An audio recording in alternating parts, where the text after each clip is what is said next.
ठीक है।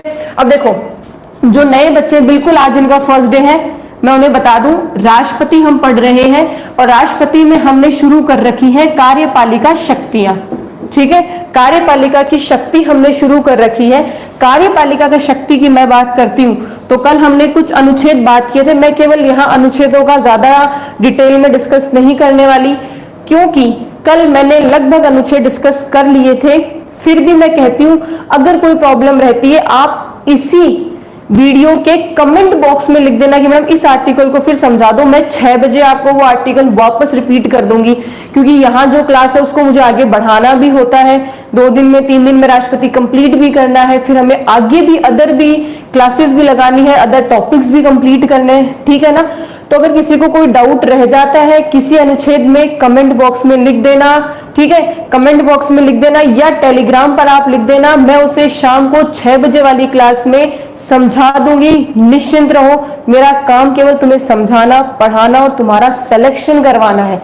किसी भी एग्जाम में तैयारी कर रहे हो, ठीक है, मैं चाहती हूँ राष्ट्रपति से कोई क्वेश्चन आए तो मुझसे जो बच्चा पढ़ा है उसका एक भी क्वेश्चन गलत नहीं हो। ठीक है ना।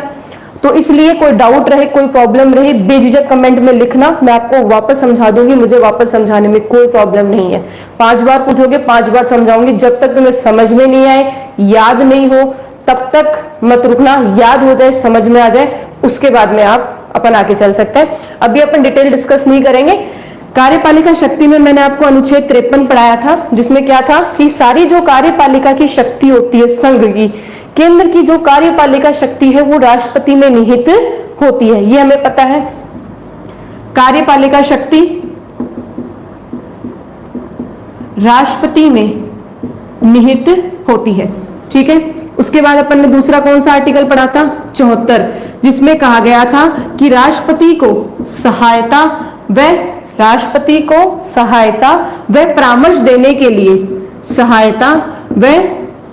परामर्श देने के लिए एक मंत्री परिषद होगी। एक मंत्री परिषद होगी और उस मंत्री परिषद का प्रधान मुखिया कौन होगा? प्रधानमंत्री होगा।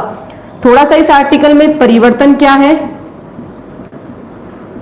44 से संविधान संशोधन 1978 में यह कह दिया कि मंत्री परिषद व प्रधानमंत्री जो परामर्श राष्ट्रपति को देंगे, राष्ट्रपति उस परामर्श को पुनर्विचार हेतु लौटा सकता है। आपका संविधान संशोधन कौन सा? 44वां 1978। डिटेल डिस्कस अपन ने कल की थी। फिर भी प्रॉब्लम रहे तो लिखना। मैं यहाँ केवल ये मान के चल रही हूं कि आपने कल वाला वीडियो देखा होगा। ठीक है। अगला 75 क्या कह रहा है? प्रधानमंत्री व मंत्री परिषद की नियुक्ति कौन करेगा? राष्ट्रपति करेगा। देखो, मैं यहाँ मंत्री परिषद शब्द काम में ले रही हूँ। हो सकता है जिन बच्चों ने मंत्री परिषद पढ़ा हो उन्हें लग रहा हो कि मैडम प्रधानमंत्री भी लिख दिया, मंत्री परिषद भी लिख दिया। जब तक मैं तुम्हें प्रधानमंत्री, मंत्री परिषद, मंत्रिमंडल इन सब में अंतर नहीं समझा दूंगी, तब तक मैं प्रधानमंत्री और मंत्री परिषद को अलग अलग ही लिखूंगी। ठीक है। तो प्रधानमंत्री या मंत्री को नियुक्त कौन करता है? राष्ट्रपति। अनुच्छेद 75 कह रहा है। चौथा अपन ने देखा था अनुच्छेद 77 क्या कहता है?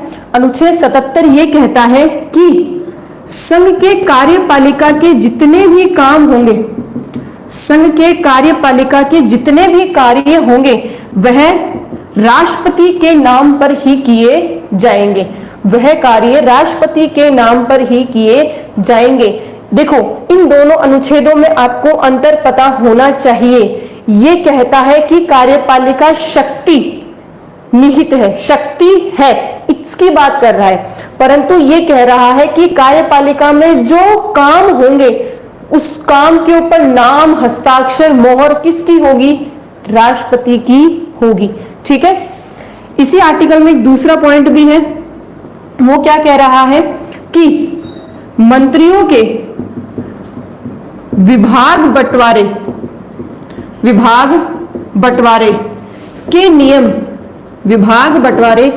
के नियम राष्ट्रपति द्वारा तय किए जाएंगे।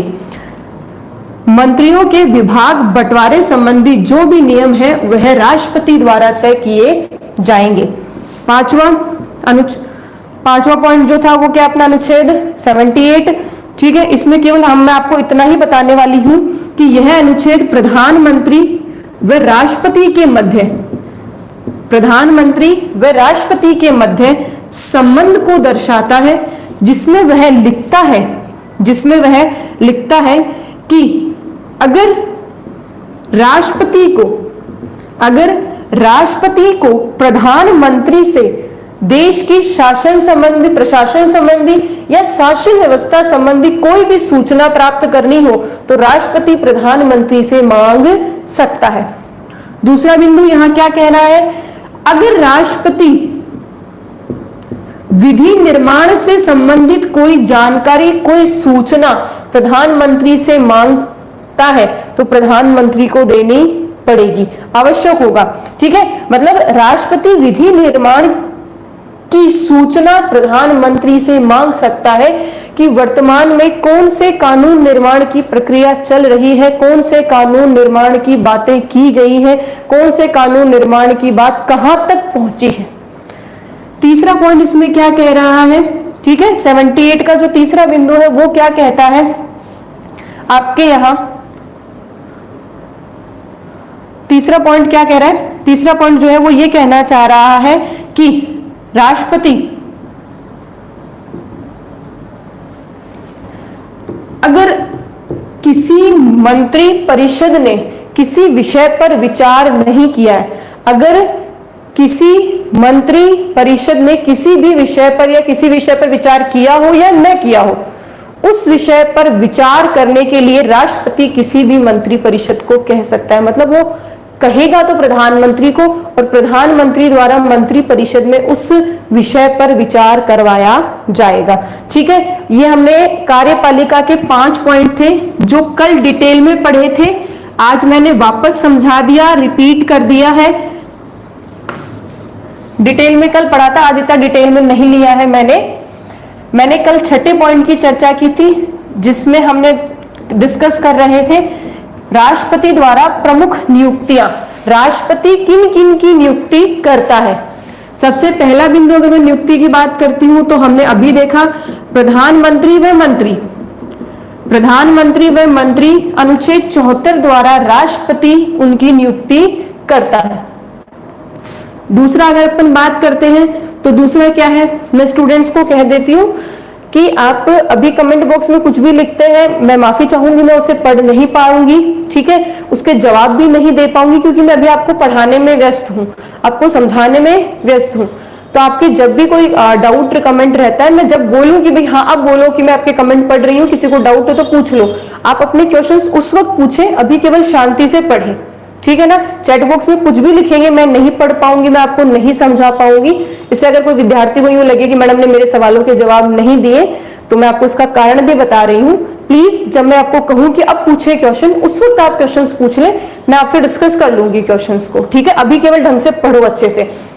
देखो, प्रमुख नियुक्ति में प्रधानमंत्री और मंत्रियों की नियुक्ति अनुच्छेद 74 के आधार पर राष्ट्रपति करता है। अगर अपन अगली बात करते हैं तो राज्यपाल अनुच्छेद 155 के आधार पर जितने भी राज्य हैं, राज्य की है, जितने भी राज्य हैं उन राज्यों में राज्यपाल की नियुक्ति राष्ट्रपति करेगा अनुच्छेद 155 के आधार पर।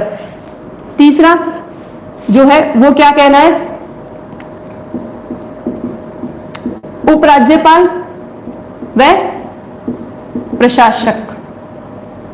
अब देखो होता क्या है, आपका देश 2 हिस्सों में है, 2 हिस्से मतलब वैसे टुकड़े नहीं, हिस्से का मतलब क्या है, एक तो होता है राज्य और एक होता है केंद्र शासित प्रदेश। तो राज्यों में तो राज्यपाल हो गया, ठीक है, परंतु केंद्र शासित प्रदेशों में कौन सा पद है, तो केंद्र शासित प्रदेशों में उपराज्यपाल है कुछ में, और कुछ केंद्र शासित प्रदेशों में प्रशासक है। ठीक है, कुछ में क्या है, उपराज्यपाल है, और कुछ में क्या है, प्रशासक पद है। इन दोनों पदों पर नियुक्ति राष्ट्रपति करता है अनुच्छेद 239 के आधार पर, अनुच्छेद 239 के आधार पर। उपराज्यपाल जो है वह वर्तमान में कितने केंद्र शासित प्रदेशों में है, दिल्ली,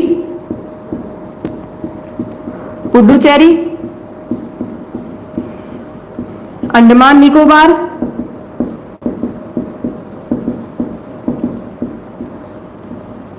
अंडमान निकोबार, आपका जम्मू कश्मीर और आपका लद्दाख।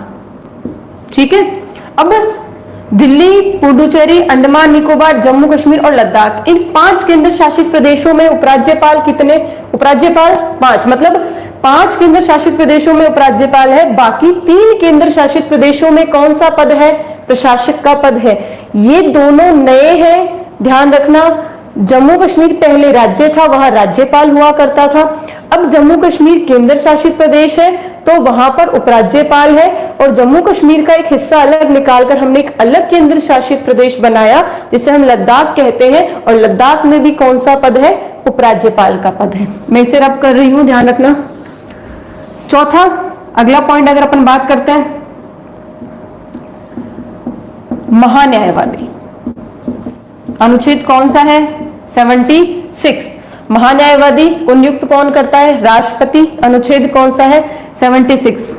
5वें की अगर मैं बात करती हूं तो आप कह सकते हो CAG, जिसे आप कहते हो नियंत्रक एवं महालेखा परीक्षक, उसकी नियुक्ति भी राष्ट्रपति करता है। अनुच्छेद आपका कौन सा काम में आएगा नियुक्ति में? अनुच्छेद 143। ये वो अनुच्छेद लिख रही हूं जिन पे नियुक्ति का उल्लेख है, ध्यान रखना। ठीक है, अगला जो है वो सर्वोच्च न्यायालय। अब सर्वोच्च न्यायालय के जो न्यायाधीश है उन्हें भी नियुक्त कौन कर रहा है? राष्ट्रपति करता है। अनुच्छेद आपका कौन सा काम में आएगा? 124। तो सर्वोच्च न्यायालय के न्यायाधीशों की नियुक्ति कौन कर रहा है? राष्ट्रपति कर रहा है। अनुच्छेद 124 के आधार पर उच्च न्यायालय, उच्च न्यायालय के न्यायाधीशों की नियुक्ति कौन कर रहा है? यह ध्यान क्या रखना है, बच्चों के दिमाग में एक चीज होती है कि मैडम केंद्र की बात केंद्र में और राज्य की राज्य में। जहां वो उच्च न्यायालय के न्यायाधीश पढ़ते हैं वहां उनका एक दिमाग क्लिक करता है राज्यपाल। होता है या नहीं होता? होता है। जैसे ही आप राज्य का कुछ देखते हो आपके दिमाग में राज्यपाल आता है या मुख्यमंत्री आता है ना।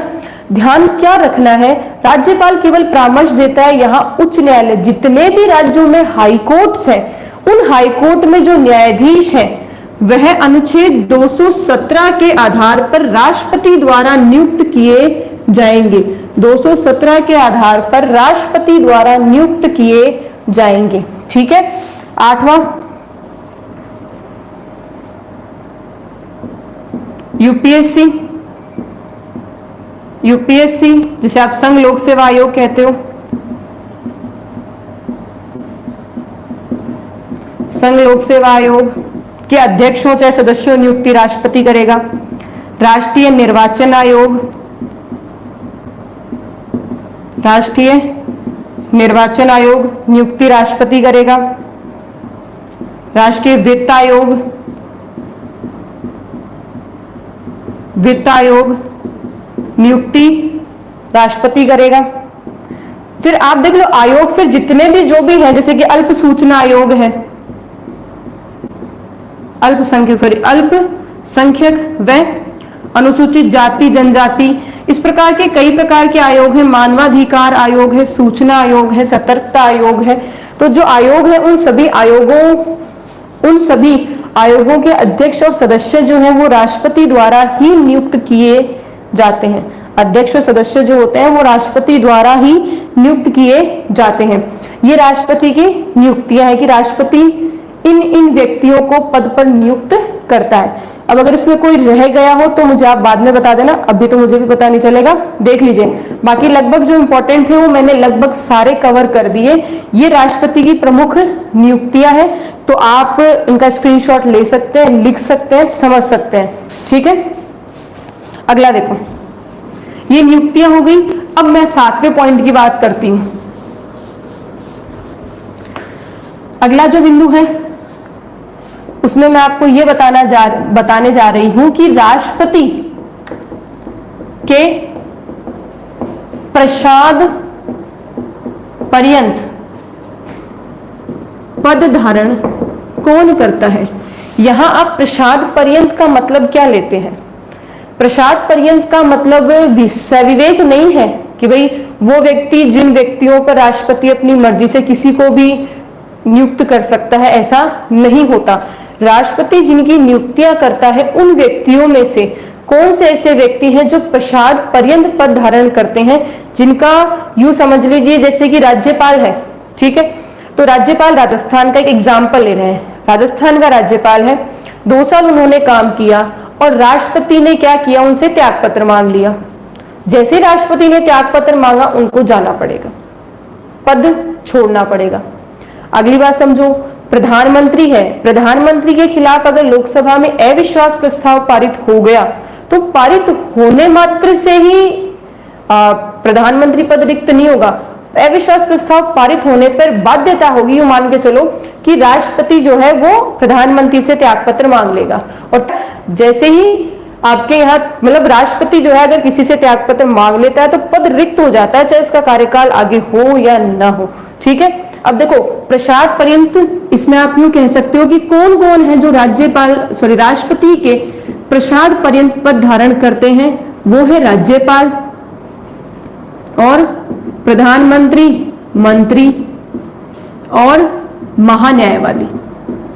महान्यायवादी, ये तीनों जो पद हैं वो आपके राष्ट्रपति के प्रसाद पर्यंत। एक और बात मैं आपको बता दूं, अगर आप कभी भी इनमें क्वेश्चंस में देखोगे इनका कार्यकाल कितना है, ठीक है, जैसे राज्यपाल के कार्यकाल के लिए ये भी लिखा है, हो गया।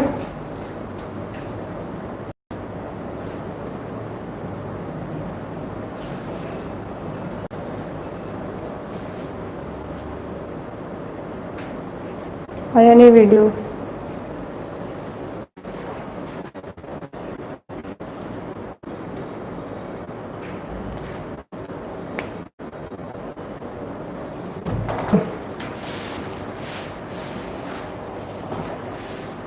पॉइंट कहाँ छूटा था? 7वें बिंदु पे थे हम, मैं आपको इसे वापस बता देती हूँ, उसके बाद आगे चर्चा करेंगे। देखो एक्चुअल में नेट में कुछ कॉन्फ्लिक्ट चल रहा है, इसलिए बीच बीच में जो है वो रुक जाता है, ठीक है। शॉर्ट आउट कर देंगे इसे, निश्चिंत रहो, इस चीज को लेकर मैं भी परेशान हूँ, ठीक है ना, ऐसी बात नहीं है, पर टेक्निकल टीम लगी हुई है इस मैटर को शॉर्ट आउट करने में। देखो आगे देखते हैं अपन, इसको मैं फिर समझा देती हूँ आपको, मैंने क्या समझाया था। राष्ट्रपति के प्रसाद पर्यंत पद धारण करने का मतलब यहाँ क्या हुआ कि राष्ट्रपति के सविवेक से पद धारण करना अलग होता है, वहां राष्ट्रपति अपनी इच्छा से नियुक्ति करता है। यहाँ प्रसाद पर्यंत का मतलब क्या निकला, यहाँ प्रसाद पर्यंत का मतलब ये होता है कि अब जैसे कि राज्यपाल है, वो है किसी राज्य के नियुक्त किए गए, 2 साल बाद में जैसे मान लो कि कोई प्रॉब्लम हुई तो राष्ट्रपति ने उनसे त्यागपत्र मांग लिया, तो जैसे ही त्यागपत्र मांगा आपके जो राज्यपाल हैं उन्हें त्यागपत्र देना पड़ेगा, कुछ नहीं कर सकते। अब जैसे कि मान लो प्रधानमंत्री है, तो प्रधानमंत्री के खिलाफ अगर अविश्वास प्रस्ताव पारित हुआ, अगर प्रधानमंत्री के खिलाफ अविश्वास प्रस्ताव पारित हुआ तो अविश्वास प्रस्ताव पारित होने के पश्चात राष्ट्रपति आपके प्रधानमंत्री से त्यागपत्र मांग सकते हैं, और जैसे ही त्यागपत्र मांगा आपके प्रधानमंत्री का पद रिक्त मान लिया जाएगा। तो ये क्या है, प्रसाद पर्यंत, ठीक है, इसे हटाने का कोई तरीका नहीं है। इन व्यक्तियों से जैसे ही राष्ट्रपति ने त्यागपत्र मांगा, मांगते ही पद रिक्त हो जाएगा, ये ध्यान रखो। देखो राज्यपाल की अगर अपन बात करते हैं तो कोई कार्यकाल नहीं आएगा, हालांकि लिखा है 5 वर्ष, पर वो भी तब उस पर एक कंडीशन लागू होती है, राष्ट्रपति के प्रसाद पर्यंत, मतलब 5 वर्ष में अगर राष्ट्रपति ने कभी भी त्यागपत्र मांगा तो पद रिक्त हो जाएगा। प्रधानमंत्री और मंत्री, इनका तो कोई कार्यकाल वर्णित ही नहीं है, सिर्फ एक ही लाइन लिखी हुई है, वो है राष्ट्रपति के प्रसाद पर्यंत। महान्यायवादी, अगर अपन आगे की बात करते हैं तो महान्यायवादी और कह सकते हैं पद है, वो भी राष्ट्रपति के प्रसाद पर्यंत ही धारण होता है, कभी भी महान्यायवादी को हटाया जा सकता है। अब देखो 8वां पॉइंट अगर अपन वो क्या है, राष्ट्रपति संसद के समावेदन पर हटाता है। राष्ट्रपति संसद के समावेदन पर हटाता है, मतलब राष्ट्रपति पद से तो हटाएगा, परंतु यहाँ अनुमति या कह सकते हैं पारित कहाँ होना चाहिए, अनुमति कहाँ से चाहिए, संसद से। पारित कहाँ होना चाहिए, संसद में। तो देखो यहां अगर मैं चर्चा करती हूं कि भाई राष्ट्रपति संसद के समावेदन से किसे किसे हटाएगा, तो वो है सर्वोच्च न्यायालय, सर्वोच्च न्यायालय के न्यायाधीश,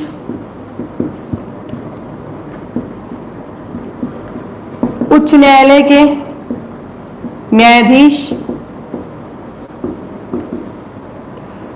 बिल्कुल बिल्कुल बिल्कुल उच्च न्यायालय। हमारा दिमाग क्या चलता है, जैसे ही हम उच्च न्यायालय सुनते हैं हमारे दिमाग में राज्य आ जाता है।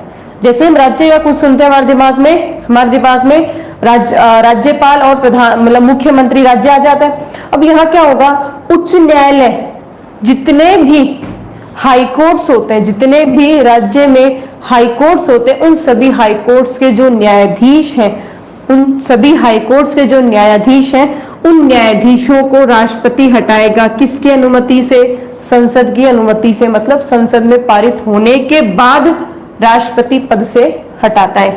अगली बात अपन देखते हैं, आपने देखा होगा सीएजी, नियंत्रक एवं महालेखा परीक्षक। तो सीएजी को भी संसद के समावेदन से राष्ट्रपति ही हटाएगा। ठीक है, अगला अगर अपन देखें इससे नेक्स्ट अगला कौन सा है, निर्वाचन आयुक्त। जो निर्वाचन आयुक्त हैं उन्हें राष्ट्रपति ही हटाएगा। उन्हें निर्वाचन आयुक्त है, उन्हें राष्ट्रपति ही हटाएगा, परंतु अनुमति किसकी चाहिए, परंतु अनुमति किसकी चाहिए, राष्ट्रपति की चाहिए। ठीक है, ये इसका 8वां पॉइंट है। ये ध्यान रखना है कि संसद के समावेदन से कौन हट सकता है, कौन नहीं हट सकता है, हटाता कौन है। तो कुछ चीजों में अंतर होता है। सर्वोच्च न्यायालय के क्वेश्चन देखो, सर्वोच्च न्यायालय के न्यायाधीशों को किसके समावेदन से हटाया जाता है। अब यहाँ पहला ऑप्शन मिलता है राष्ट्रपति, बच्चे टिक करके आ जाते हैं कि सर्वोच्च न्यायालय के न्यायाधीश को हटाना राष्ट्रपति हटाएगा। अब ये बहुत बड़ी गलती करते हैं।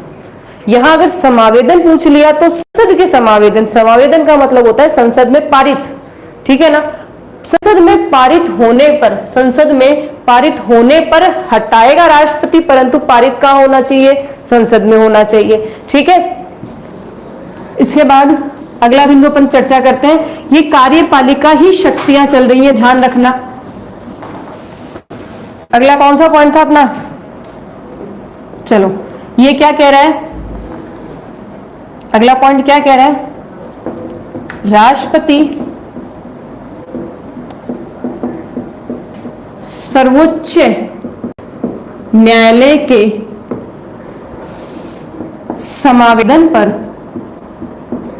हटाता है। कौन से पद है जिन्हें हटाया राष्ट्रपति की चाहिए, सर्वोच्च न्यायालय की चाहिए। अब देखो पहला बिंदु इसमें कौन है, किसे हटाओगे, यूपीएससी अध्यक्ष, संघ लोक सेवा आयोग। ठीक है, मैं लिख भी देती हूं, संघ राज्यपाल करेगा। पर अब जो स्टूडेंट्स हैं वो मुझे बताए, कोई डाउट इसमें, कोई समस्या, क्योंकि हमारी जो कार्यपालिका शक्ति है वो कंप्लीट हो चुकी है। हमारी जो कार्यपालिका शक्ति है वो कंप्लीट हो चुकी है। तो अगर किसी बच्चे को कोई डाउट है तो वो आप लिख दीजिए ताकि मैं आगे चल सकूं।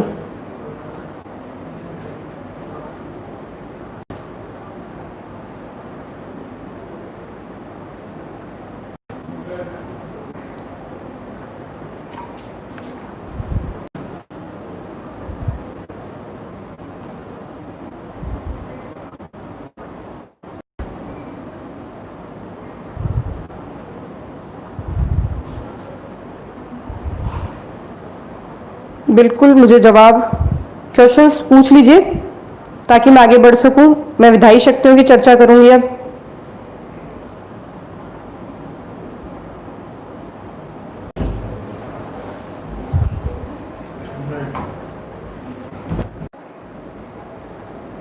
विधायी शक्तियां क्या कह रही हैं,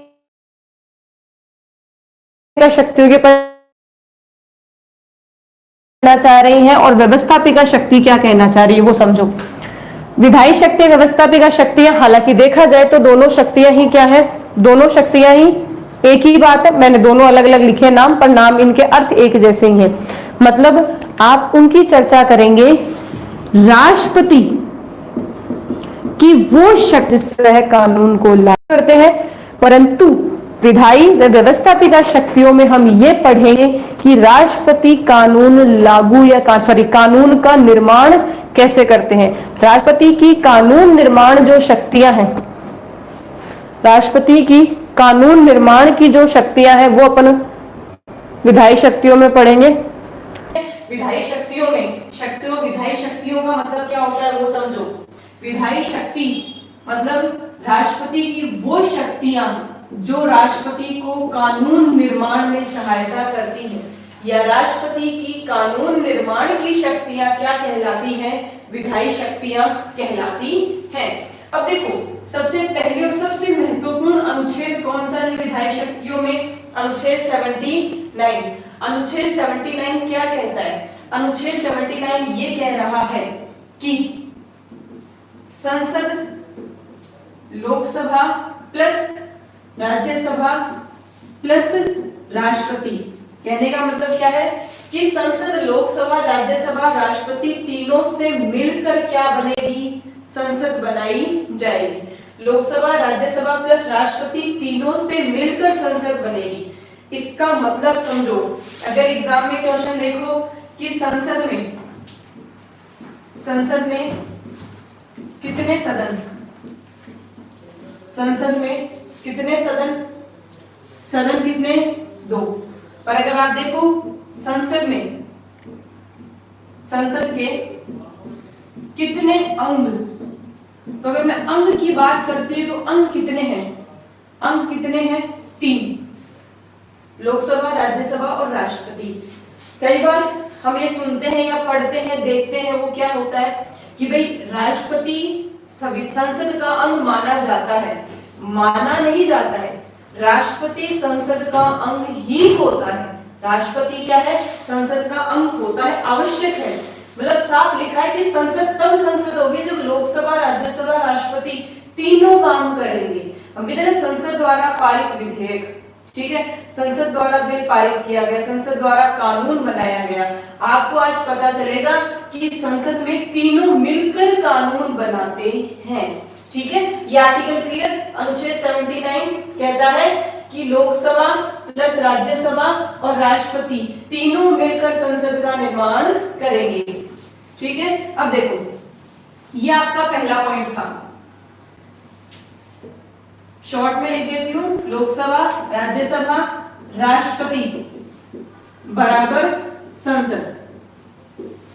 अब देखो, विधायी शक्तियों का दूसरा पॉइंट जिसमें अपन चर्चा करेंगे, सदन में मनोनीत सदस्य, सदन में मनोनीत सदस्य।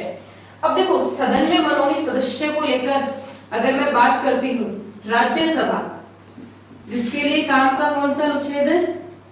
अनुच्छेद 80 का तीसरा भाग क्या कहता है कि राष्ट्रपति 12 सदस्यों को राज्यसभा में मनोनीत करेगा। समझने वाली बात यहाँ क्या है? 12 सदस्य कला, साहित्य, समाज सेवा और विज्ञान से जुड़े होने चाहिए। ये जो 12 सदस्य होते हैं, यह कला, साहित्य, समाज सेवा और विज्ञान, इन 4 विषयों से जुड़े होने चाहिए। जो भी राज्यसभा में 12 सदस्य मनोनीत होंगे, उनका संबंध इनके साथ होना चाहिए। ध्यान रखना, इसमें न तो खेल है और ना ही शांति है, ठीक है ना। ये 2 चीजें जो है एग्जाम में पूछ ली जाती है कि निम्नलिखित में से किस विषय पर राज्यसभा के सदस्य मनोनीत नहीं किए जाते या किए जाते हैं, ठीक है ना। तो कला है, साहित्य है, समाज सेवा है, विज्ञान है, केवल 4 ही विषय हैं, ध्यान रखना। अब देखो, राज्यसभा में अनुच्छेद 80 के तीसरे हिस्से के आधार पर कहा जाता है कि राष्ट्रपति 12 सदस्यों को मनोनीत करेगा। किसमें करेगा? राज्यसभा में करेगा। अगला पॉइंट क्या समझ रहा है? लोकसभा। देखो, कंफ्यूज मत होना, LS RS हो सकता है कोई बच्चा पहली बार राजनीति पढ़ रहा हो, पहली बार राजनीति पढ़ रहा हो और उसे एलएस आरएस समझ में ना आए, मैंने लिख दिया राज्यसभा और यह है लोकसभा की बात। अब देखो लोकसभा में जैसे कि आप सबको पता है अनुच्छेद 331 के आधार पर 331 के आधार पर राष्ट्रपति 2 आंग्ल भारतीयों को मनोनीत करता है। क्या कह रहा है? लोकसभा में अनुच्छेद 331 के आधार पर राष्ट्रपति 2 आंग्ल भारतीयों को मनोनीत करता है, नहीं था। अब ये है और था में क्या अंतर है? बिल्कुल मैं सब समझा दूंगी। आंग्ल भारतीय क्या है? सचिन कला से है, या आप कह सकते हो सचिन तेंदुलकर है, जो उन्हें कला खेलने के लिए, दूसरे बार बच्चे कहते हैं हम सचिन खेल से है तो खेल होना चाहिए। सचिन कला से नहीं, सचिन का जो है वो समाज सेवा से जुड़े हुए हैं वो। अगर आप कभी भी प्रोफाइल देखो राज्यसभा की तो सचिन का जो विषय आता है वो है सोशल सर्विस, समाज सेवा आता है, कला के विषय में नहीं। हालांकि खेलना कला है, बट उन्हें जब चुना गया था तो उनकी कैटेगरी जो है वो समाज सेवा रखी गई थी। ठीक है, अब मुझे पता है बहुत से बच्चों के दिमाग में चल रहा है मैम आंग्ल भारतीय क्या होते हैं, हमें किताब में ढंग से समझ नहीं आता या फिर किसी ने हमें पढ़ाया तो पता नहीं चलता कि क्या होता है। आपको आंग्ल भारतीय क्या होता है ये मैं बता दूंगी, पर यहाँ आंग्ल भारतीय होने न होने से ज्यादा मैटर एक दूसरी बात इंपॉर्टेंट है जो आपके यहाँ लेटेस्ट, अभी मान के चलो दिसंबर जनवरी की ही बात होगी। लेटेस्ट क्या है, हम सब यही पढ़ते हैं हमेशा कि 543 तो मनोनीत सीटें होती हैं, 2 निर्वाचित होती है और ये 2 क्या होते हैं? मनोनीत होते हैं। अब आप यहाँ समझने वाला पॉइंट क्या है, अगर मैं बात करती हूँ कि मैडम बच्चों ये बताओ 2020 में कौन है 2020 में कौन 2 मनोनीत है, तो यहाँ इसका जवाब आता है सीट खाली है। वर्तमान में जो आपकी 17वीं लोकसभा है जो 2019 में बनी थी, ठीक है, उसमें अभी तक 2 आंग्ल भारतीय जो है वो मनोनीत नहीं हुए हैं। ठीक है, हाँ बिल्कुल रवि खेल कला का ही अंग है। ठीक है, आप सही समझे। अब देखो यहाँ 2 मनोनीत नहीं किए गए, क्यों नहीं किए गए? अब एक बात समझो, अनुच्छेद 331 और एक आता है अनुच्छेद 330 SC ST की बात करता है, 331 आंग्ल भारतीय की बात करता है, हाँ या ना? 330 इसकी बात करता है, 331 इसकी बात करता है।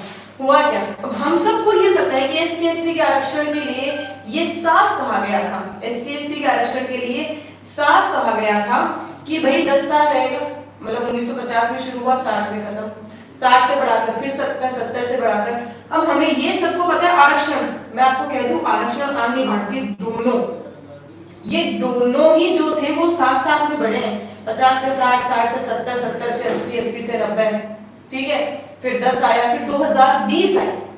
अब 2020 में इन्हें समाप्त होना था कि आरक्षण भी खत्म हो जाए और आंग्ल भारतीय व्यवस्था को भी खत्म किया जाए। अब यहाँ समझने वाली बात क्या हुई, 2020 में इसे या तो खत्म करो या बढ़ाओ, तो आपके यहाँ 126वां संविधान संशोधन बिल जो है, 126वां संविधान संशोधन बिल 2019 का जो है, उसमें इस बिल के अंदर ये तो कहा कि SC ST का आरक्षण तो बढ़ा दिया 10 साल कंटिन्यू, कोई दिक्कत नहीं है, ये तो आपका 2020 से 2030 तक बढ़ गया। विवाद चल रहा है या मुद्दा क्या है? आंग्ल भारतीय का, कि आंग्ल भारतीय को हटाया जाए या रखा जाए। ठीक है, अभी तक संभावित ये सीटें इसीलिए खाली हैं क्योंकि आंग्ल भारतीयों को मनोनीत करने की व्यवस्था को हटाने की पूरी तैयारी हो चुकी है। ये बिल है, ध्यान से सुनो, मैंने अभी तक इस शब्द को काम में लिया, बिल का यहाँ मतलब हुआ, इसका मतलब है पारित नहीं हुआ है, कानून नहीं बना है। ठीक है, बट इसमें ये कंफर्म हो गया कि आरक्षण तो 2030 तक बढ़ेगा, पर आंग्ल भारतीयों की सीटें, आंग्ल भारतीयों की जो मनोनीत सीटें 2 हैं, उन्हें रखी जाए या हटाई जाए, इसके अंदर विवाद होते हुए अभी तक ये सीट खाली है, इन पर कोई भी मनोनीत नहीं किए गए हैं। पॉइंट टू बी नोटेड क्या है? SC ST 10 साल बढ़ गया, आंग्ल भारतीय खाली है, क्यों? क्योंकि 126वां संविधान संशोधन 2019 का जो बिल है भी ये बिल है, उसमें आंग्ल भारतीयों को मनोनीत न करने की बात कही गई है, तो इसे अभी तक मनोनीत नहीं किया गया है। इस बिल पर जब फाइनल डिसीजन रहेगा तो उसके बाद में कंफर्म होगा या सीटें मतलब कंप्लीटली हटा देंगे। वैसे दोस्तों 126 के आधार पर सीटें हटा दी गई बिल्कुल, ठीक है। जैसे ये कानून बनकर तैयार हो जाएगा तो आंध्र भारतीय मनोनीत सीटें पूरी तरह से हट जाएंगी। अब देखो, अब एक बात आपको और क्या समझनी है, आंध्र भारतीय क्या है पहला पॉइंट, और दूसरा एक पॉइंट और मुझे आपको समझाना है, वो क्या है पहले वो सुन लो। अगर लोकसभा में, ये ध्यान रखने वाली बात है, कई बार मैं बच्चों से मिलती हूँ या पूछती हूँ कि आंध्र भारतीय क्या अनिवार्य रूप में हमेशा 2 मनोनीत होंगे? बच्चे कहते हैं हाँ मैडम, हमने तो हमेशा से पढ़ा है। देखो तुमने हमेशा से पढ़ा है, मैं मानती हूँ, पर ये क्या हुआ, हमेशा से ऐसी परंपरा बन गई तो आप लोगों के दिमाग में हो गया। बाकी संविधान में कहीं भी ऐसा नहीं लिखा हुआ कि 2 मनोनीत करने अनिवार्य है। संविधान में क्या लिखा है सुनो ध्यान से। संविधान में लिखा है यदि लोकसभा में जो निर्वाचित व्यक्ति हैं, लोकसभा में जो निर्वाचित व्यक्ति हैं, यदि उनमें कोई भी आंग्ल भारतीय को, यदि उसमें किसी भी आंग्ल भारतीय को कोई सीट नहीं मिली है, तो उन आंग्ल, अगर सीट नहीं मिली तो आप कम से कम 2 आंग्ल भारतीयों को मनोनीत कर सकते हो, मतलब अधिकतम भी कह सकते हो 2 मनोनीत हो जाएंगे। अगर किसी एक आंग्ल भारतीय को सीट मिली तो 1 मनोनीत होगा। अगर मान लो 2 आंग्ल भारतीय जीत कर ही आ गए, निर्वाचित हो गए, तो मनोनीत नहीं किए जाएंगे, ये ध्यान रखना। तो यहाँ कंडीशन क्या है, अगर लोकसभा में आंग्ल भारतीय निर्वाचित नहीं है तभी 2 मनोनीत होंगे। अगर निर्वाचित होकर आंग्ल भारतीय आ चुके हैं तो मनोनीत नहीं किए जाएंगे। अब चलो अपना आप सबका जो एक बेसिक पॉइंट है वो क्या है, आवाज क्लियर नहीं आ रही है। मैंने पहले आपसे पूछा था मेरी वॉइस को लेकर कि भाई वॉइस सही चल रही है या नहीं चल रही है। आंग्ल भारतीय क्या है अब वो समझो। आंग्ल भारतीय के अंदर पिता या दादा जो है वो आप कह सकते हो यूरोप से या ब्रिटेन से होगा, और माता क्या होगी, भारत से होगी। आप यूं भी कह सकते हैं, फिलहाल वर्तमान में आप इसको यूं समझ सकते हैं, माता पिता में से कोई एक भारत मूल का हो और दूसरा ब्रिटेन या यूरोप का हो, यूं समझो। देखो हुआ क्या, अंग्रेज जब यहाँ थे तो जब जो मुगल आए, कोई भी अगर यहाँ आए तो उन्होंने वैवाहिक संबंध स्थापित किए। तो अंग्रेज जब यहाँ आए तो उन्होंने भी वैवाहिक संबंध स्थापित किए।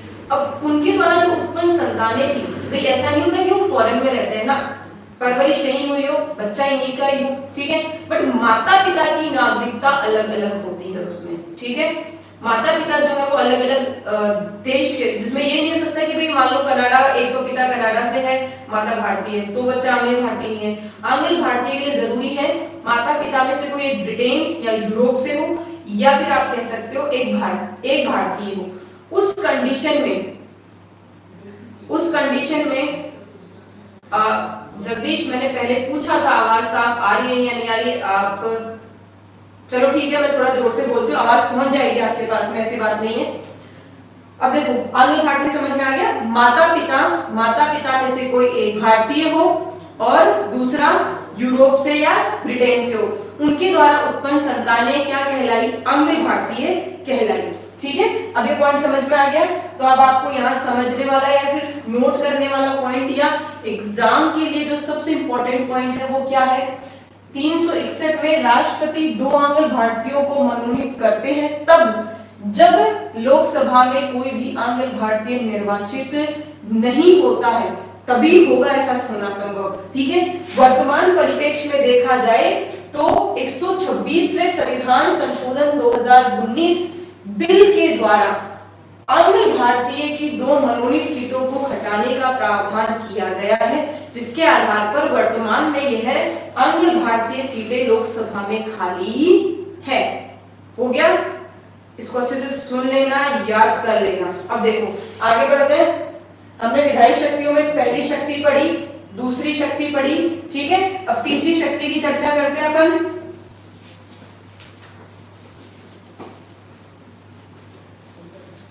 तीसरी शक्ति आपकी क्या कह रही है, अनुच्छेद 85। तीसरी शक्ति क्या कहती है, अनुच्छेद 85, 85। अनुच्छेद 85 का सबसे पहला बिंदु क्या होता है। अब देखो मैं आपसे एक बात पूछती हूँ कि जैसे क्लास में समझाने का एक तरीका होता है, क्लास में समझाने का एक तरीका होता है। क्या होता है कि भाई जैसे कि क्या कभी भी मैं पढ़ा सकती हूँ, ऑनलाइन भी हूँ, अगर मैं ऑनलाइन हूँ तो आप सब अवेलेबल हो जाते हो। मान लो मैं क्लास में हूँ, क्लास खाली, क्या मैं अभी क्लास में जाकर पढ़ा सकती हूँ? नहीं पढ़ा सकती। क्यों नहीं पढ़ा सकती? क्योंकि सारा बच्चा अपने अपने घर है। वैसे ही क्या संसद में जब मर्जी तक कानून बन सकता है क्या? पॉसिबल नहीं है। क्यों नहीं है? क्योंकि बच्चा कह सकते हैं उस वक्त उस सदन के जो सदस्य हैं वो अवेलेबल नहीं होते, हर वक्त होते ही नहीं है। अब हर वक्त अवेलेबल नहीं होते तो उसके लिए क्या किया जाए? आपके यहाँ सत्र की घोषणा की जाती है। सत्र की घोषणा का मतलब जैसे कि मान लो मैं अनाउंस कर दूं कि 1 जुलाई से आपकी सबके बैचेस स्टार्ट हो रहे हैं, आ जाओ। वो क्या किया मैंने? सत्र की घोषणा कर दी। सत्र की घोषणा कर दी तो सब 1 जुलाई को पहुंच जाएंगे। कि एग्जाम्पल के तौर पे मैं आपको बता रही हूँ। अब यहाँ क्या होता है, संसद क्या करती है? कानून बनाती है। ये हम सबको पता है, संसद कानून बनाती है, ठीक है। अब संसद कानून तब बनाती है जब सभी सदस्य उपस्थित हो, और सदस्य कब उपस्थित होते हैं? जब क्या चलता है? सत्र चलता है, ठीक है। सत्र चलता है बच्चे, उसमें सत्र क्या होता है? सेशन जिसको कहते हैं। यूं समझ लो बहुत सारी बैठकों के समूह को सत्र कहा जाता है, जिसमें संसद कानून बनाने का कार्य करती है, ठीक है। विधेयक को पारित करती है, रखती है, उस पर विचार विमर्श करती है, विवाद करती है। ये सारे काम कब होते हैं? सत्र पर होते हैं। कितने सत्र होते हैं, क्या होते हैं, अपन संसद में पढ़ लेंगे। अभी यहाँ समझने वाली बात समझो, संसद कानून बनाती है कब? जब सत्र चलता है। संसद कानून बनाती है जब सत्र चलता है। जब सत्र चलता है, समझने वाला पॉइंट क्या है? सत्र आहूत मतलब बुलाना, सत्र आहूत व बुलाना किसके द्वारा किया जाता है? राष्ट्रपति द्वारा। अनुच्छेद 85 का सब क्लॉज पहला क्या कहता है? संसद कानून बनाती है तब जब सत्र चलता है, और उस सत्र को आहूत करने या बुलाने का कार्य राष्ट्रपति करता है। पहला पॉइंट क्लियर। यहाँ एक पॉइंट और तुम्हें इसी में क्लियर करना है कि पूर्व सत्र व आगामी सत्र, पूर्व सत्र व आगामी सत्र जो हो चुका है और जो सत्र होने वाला है, इन दोनों सत्रों के मध्य 6 माह से अधिक अंतराल नहीं होना चाहिए।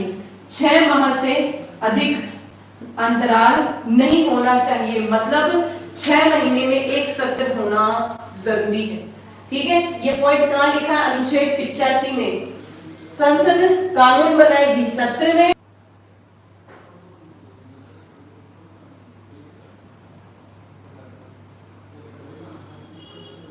दूसरा पॉइंट क्या कह रहा है? संसद में 17 अवसान राष्ट्रपति द्वारा किया जाएगा। संसद में 17 अवसान राष्ट्रपति द्वारा किया जाएगा। संसद में 17 अवसान राष्ट्रपति द्वारा किया जाएगा। यहाँ पॉइंट है 17 अवसान का क्या मतलब है? पॉइंट क्या हुआ? 17 अवसान का क्या मतलब है? 17 अवसान का मतलब क्या है? 17 अवसान का मतलब है सत्र समाप्त होना, मतलब सत्र बुलाने की घोषणा भी राष्ट्रपति करेगा, और सत्र समाप्त हो चुका है या इस वक्त होगा या इस दिन होगा, इसकी घोषणा भी राष्ट्रपति ही करेगा। तीसरा पॉइंट क्या है? तीसरा बिंदु है राष्ट्रपति जो है वह लोकसभा को भंग कर सकता है। तीसरा पॉइंट क्या है? राष्ट्रपति लोकसभा को भंग कर सकता है। अब आप पूछना चाह रहे होंगे कि क्या मैडम राष्ट्रपति जब मर्जी हो तब लोकसभा को भंग कर सकता है? तो हमेशा एक बात समझो कि राष्ट्रपति को पहले पढ़ा था, राष्ट्रपति कार्य करने हेतु मंत्री परिषद की परामर्श लेगा। तो यहाँ लोकसभा को जब भंग करना है तो मंत्री परिषद की परामर्श लेगा, ठीक है। भंग करने के लिए मंत्री परिषद की परामर्श लेगा। यहाँ एक पॉइंट समझो, अगर मान लो प्रधानमंत्री बने, अब प्रधानमंत्री और मंत्री ने राष्ट्रपति को यह कहा कि भाई लोकसभा को भंग कर दो, तो वहां राष्ट्रपति एक चीज को गौर करेगा, यदि प्रधानमंत्री अपने राजनीतिक फायदों के लिए लोकसभा को भंग करना चाहता है, कैसे समझो? प्रधानमंत्री को पता चल गया कि मेरे खिलाफ लोकसभा में अविश्वास प्रस्ताव पारित होने वाला है, तो वो क्या सोचता है कि भाई मैं प्रधानमंत्री तो ना रहूं पर किसी और को भी नहीं बनने दूं, ठीक है? तो वो इस चक्कर में क्या करता है, खुद तो पद से जाएगा ही जाएगा, उसके साथ में वो पूरी लोकसभा को भी भंग कर दे। अगर ऐसी कंडीशन होती है कि लोकसभा भंग राजनीतिक फायदे के लिए प्रधानमंत्री करवाता है, तो राष्ट्रपति अपने सर्विवेक का प्रयोग करते हुए लोकसभा को भंग करने के लिए मना भी कर सकता है। ये ध्यान रखना, ये एक अपवाद स्वरूप बात है। तो राष्ट्रपति लोकसभा को, देखो राष्ट्रपति चाहे लोकसभा को भंग करे, चाहे राष्ट्रपति सत्र समाप्ति की घोषणा करे, चाहे राष्ट्रपति सत्र बुलाने की घोषणा करे, सारे काम प्रधानमंत्री या कह सकते हैं मंत्री परिषद की परामर्श पर ही किए जाएंगे। ठीक है, ये पॉइंट समझ में आया? अनुच्छेद 85 क्लियर। अब आगे देखो, 85 के बाद अपन पढ़ेंगे अगला अनुच्छेद 86 86। पॉइंट कौन सा था अपना पहले वाला? चलो जो भी है, चौथा है शायद, अनुच्छेद 86 क्या कहता है? अब क्या होगा, 86 और 87 दो ऐसे अनुच्छेद है जो बच्चा बहुत कम पढ़ता है। स्टूडेंट क्या है, मोस्टली स्टूडेंट उसको छोड़ना पसंद करता है, किसी को समझ में नहीं आता है या फिर उसको इंपॉर्टेंट नहीं समझता है। पर मैं ये कहती हूँ कि आरएस में इससे क्वेश्चन था, सेकंड ग्रेड आपको एसएसटी में इससे क्वेश्चन मिल जाएगा, हो सकता है आने वाले रिट के एग्जाम में भी इससे क्वेश्चन हो सकता है, पटवार में भी इससे क्वेश्चन हो सकता है, कांस्टेबल का मैं कंफर्म नहीं कह सकती, ये ध्यान रखना। ठीक है, अब देखो 86 अनुच्छेद क्या कहता है? 86 अनुच्छेद सबसे पहली बात करता है कि राष्ट्रपति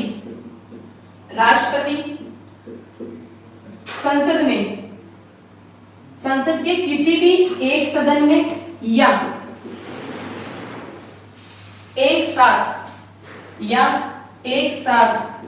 समवेत दोनों सदनों में अभिभाषण दे सकता है। मतलब राष्ट्रपति चाहे तो किसी एक सदन में अपना संबोधन दे सकता है, या दोनों सदनों में समवेत मतलब एक साथ दोनों सदनों में वह एक साथ अपना अभिभाषण दे सकता है, या दोनों सदनों को एक साथ संबोधित कर सकता है। ठीक है, ये पॉइंट क्लियर। अब देखो इसी का एक दूसरा हिस्सा है, वो क्या कहता है कि इसी का जो दूसरा हिस्सा है वो आपको क्या कहना चाह रहा है? वो ये कह रहा है कि राष्ट्रपति कोई भी लंबित विधेयक हो, लंबित विधेयक का मतलब ऐसा विधेयक जो काफी समय से लंबित पड़ा है, मतलब उस पर कोई विचार विमर्श नहीं हुआ, कोई हाँ ना नहीं हुई, बल्कि या तो हाँ हो जाए या फिर मना हो जाए, ये दो चीज है। अगर वो न तो हाँ की कंडीशन में है और न वो ना की कंडीशन में बीच में है, लंबित पड़ा है, तो लंबित पड़े विधेयक को या फिर कोई अन्य संदेश भेज सकता है। भाई लंबित पड़े विधेयक पर तो कार्यवाही करने का संदेश भेज सकता है, या फिर किसी अन्य मुद्दे पर, अन्य किसी मसले पर राष्ट्रपति संसद के किसी भी सदन में संदेश भेज सकता है। ठीक है, अगला देखो पांचवा पॉइंट आपका अनुच्छेद 87 ये क्या कहता है? इसको समझो थोड़ा अच्छे से, इसको ध्यान से समझना, हो सकता है आपको कहीं कंफ्यूजन पैदा हो जाए इसके अंदर। ये कह रहा है राष्ट्रपति किसी एक सदन या दोनों सदनों में एक साथ संवेद, बात वही है। राष्ट्रपति पहला पॉइंट क्या है? लोकसभा के आम चुनाव, राष्ट्रपति लोकसभा के आम चुनाव के प्रथम बैठक, आम चुनाव के बाद जो पहली बैठक होती है, दूसरा क्या है? प्रथम सत्र की प्रथम बैठक को संबोधित या उसमें अपना अभिभाषण देता है। राष्ट्रपति, ध्यान से सुनो, राष्ट्रपति लोकसभा का आम चुनाव मतलब जो लोकसभा का चुनाव होता है, चुनाव होने के बाद जो पहली बैठक होती है उसको संबोधित कौन करेगा? राष्ट्रपति करेगा।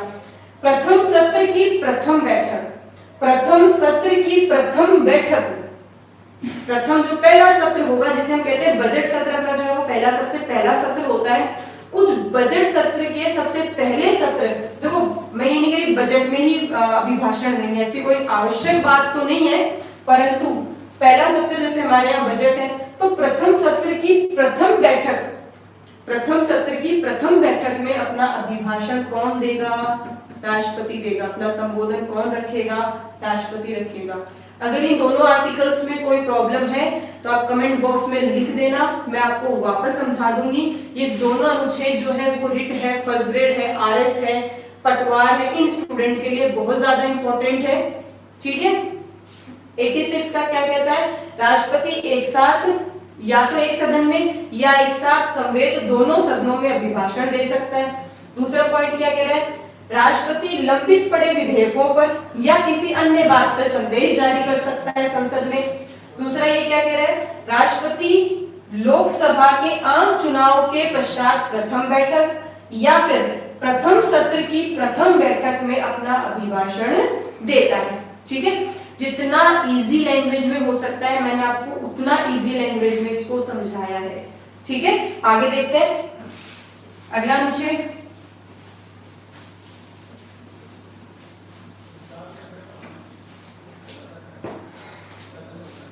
अगला अनुच्छेद देखो 99 ये क्या कहता है? समझो, ये कह रहा है कि संसद के सदस्यों को राष्ट्रपति द्वारा शपथ दिलाई जाएगी। राष्ट्रपति द्वारा शपथ दिलाई जाएगी, ठीक है। तो क्या कह रहा है? संसद के सदस्यों को राष्ट्रपति द्वारा शपथ दिलाई जाएगी। ये पॉइंट क्लियर हुआ। अब इसमें एक बात और लिख दी, राष्ट्रपति द्वारा शपथ दिलाई जाएगी या राष्ट्रपति द्वारा नियुक्त व्यक्ति शपथ दिलाएगा। तो यहाँ दो पॉइंट आपको क्या नोट करने हैं? संसद के सदस्यों को राष्ट्रपति शपथ दिलाएगा, ठीक है, या फिर राष्ट्रपति द्वारा नियुक्त व्यक्ति शपथ दिलाएगा। अब देखो यहां अगर अपन दो चीजों को समझते हैं तो मुझे ये बताओ, लोकसभा ये रहा आपका, राज्यसभा, दो सदन है, ठीक है। लोकसभा में आप सब ने सुना होगा, नहीं सुना तो आज अपन बात कर लेते हैं। लोकसभा में सदस्यों को शपथ कौन दिलाता है? Pro tem speaker. लोकसभा के सभी सदस्यों को शपथ दिलाएगा प्रोटेम स्पीकर, और प्रोटेम स्पीकर जो है वह उस सदन का वरिष्ठ सदस्य होगा। वरिष्ठता में जरूरी नहीं है कि हमेशा आयु ही आए, कि जिसकी जितनी ज्यादा आयु वो वरिष्ठ हो गया, नहीं। यहाँ वरिष्ठ उसे माना है जिसकी जो संसद में कई बार निर्वाचित हो चुका हो, नियम कायदे कानून जानता हो, उस व्यक्ति को वरिष्ठ माना गया है, ठीक है। उस व्यक्ति को वरिष्ठ माना गया है और उस व्यक्ति को प्रोटेम स्पीकर नियुक्त किया जाता है, और प्रोटेम स्पीकर जो है वो लोकसभा में उनको बाकी सभी सदस्यों को शपथ दिलाता है। अब क्वेश्चन अराइज होता है कि मैम प्रोटेम स्पीकर का अनुच्छेद कौन सा है? तो मैं आपको एक बात क्लियर कर दूं कि संविधान में कई बार कुछ पॉइंट्स जो हैं वो क्लियरली कह सकते हैं मेंशन नहीं होते। यहाँ लिख दिया किसी व्यक्ति द्वारा शपथ, बस इतना ही लिखा है। अब आप नियुक्त व्यक्ति को, चाहे प्रोटेम स्पीकर हो चाहे कोई भी हो, हमने क्या किया, इसका एक नाम दे दिया कि स्पीकर तो अध्यक्ष होता है, ये प्रोटेम स्पीकर है जो केवल शपथ दिलाने के लिए बनता है, ठीक है। शपथ दिलाने के बाद में ये सामान्य सदस्य होता है और उसके बाद सदस्य शपथ लेने के बाद में सब लोग मिलकर ये तय करते हैं कि हमारा लोकसभा अध्यक्ष कौन बनेगा। तो ये केवल शपथ दिलाने के लिए बनता है। संविधान में इसका कोई उल्लेख नहीं है, संविधान में कोई उल्लेख नहीं है, इसका मतलब कहीं भी नहीं लिखा हुआ कि प्रोटेम स्पीकर वरिष्ठ ही होना चाहिए, कहीं नहीं लिखा हुआ। प्रोटेम स्पीकर कोई भी हो सकता है। मैंने आपको जो बात बताई ये केवल परंपरा पर आधारित है, इसका संविधान में कहीं कोई वर्णन नहीं है कि प्रोटेम स्पीकर शपथ दिलाएगा और प्रोटेम स्पीकर शपथ दिलाएगा और प्रोटेम स्पीकर सबसे वरिष्ठ होगा। संविधान में उल्लेख नहीं है। संविधान में केवल एक लाइन लिख दी कि राष्ट्रपति के द्वारा नियुक्त व्यक्ति शपथ दिलाता है, बस इतनी सी लाइन लिख दी। अब बात करते हैं राज्यसभा की। अब देखो, राज्यसभा के अंदर जो सभी सदस्य हैं उन्हें शपथ किसके द्वारा दिलाई जाती है? राज्यसभा के सभापति द्वारा शपथ दिलाई जाती है। अब बात आती है सभापति कौन, इसको शपथ कौन दिलाएगा? तो जैसे कि हम सबको पता है कि राज्यसभा का सभापति जो है वो उपराष्ट्रपति होता है, तो उसे तो शपथ राष्ट्रपति दिला देता है। और दिलाने के बाद में जैसे ही सभापति बनता है, सभापति बनने के बाद जब भी कोई नया सदस्य कह सकते हैं निर्वाचित होकर राज्यसभा में आता है या मनोनीत होता है, उसे शपथ सभापति द्वारा दिलाई जाती है। फिर कह रही हूं, कहीं नहीं लिखा कि सभापति शपथ दिलाएगा, कहीं नहीं लिखा, बस ये लाइन लिख दी कि या तो शपथ राष्ट्रपति दिलाएगा या राष्ट्रपति द्वारा नियुक्त कोई व्यक्ति शपथ दिलाता है। ठीक है, अनुच्छेद 99 आपका कंप्लीट है। अब देखो आगे चर्चा करते हैं। आप जहां कहीं भी आप गलती करोगे, मैं वो पॉइंट्स आपको यही बता रही हूं, ध्यान रखना जहां भी गलती करोगे। अगला एक अनुच्छेद है अनुच्छेद 103। देखो क्या होता है अनुच्छेद 103 को अगर मैं बात करती हूँ तो आप ये कह सकते हो अयोग्य घोषित। अयोग्य घोषित कुछ बच्चों ने पढ़ा होगा, कुछ बच्चे पहली बार पढ़ रहे हैं। देखो, लोकसभा में जब सदस्य, राज्यसभा में जब सदस्य निर्वाचित होते हैं तो उनसे क्वालिफिकेशन योग्यता मांगी जाती है। मैं योग्यता की चर्चा संसद में करूंगी। यहाँ केवल इतना समझ लो कि अगर कोई सदस्य गलत निर्वाचित होकर आ गया या फिर योग्य उम्मीदवार नहीं है, तो उस निर्वाचित होने के बाद उस सदस्य को अयोग्य घोषित कौन करेगा? और अयोग्य घोषित करने के बाद उसे निकालेगा कौन, हटाएगा कौन पद से? तो समझो, आपके यहाँ अयोग्य घोषित करने की बात करते हैं तो अयोग्य घोषित कौन करेगा? राष्ट्रपति करेगा। अयोग्य घोषित करके उस व्यक्ति को पद से राष्ट्रपति हटाएगा, परंतु यहाँ राष्ट्रपति को परामर्श कौन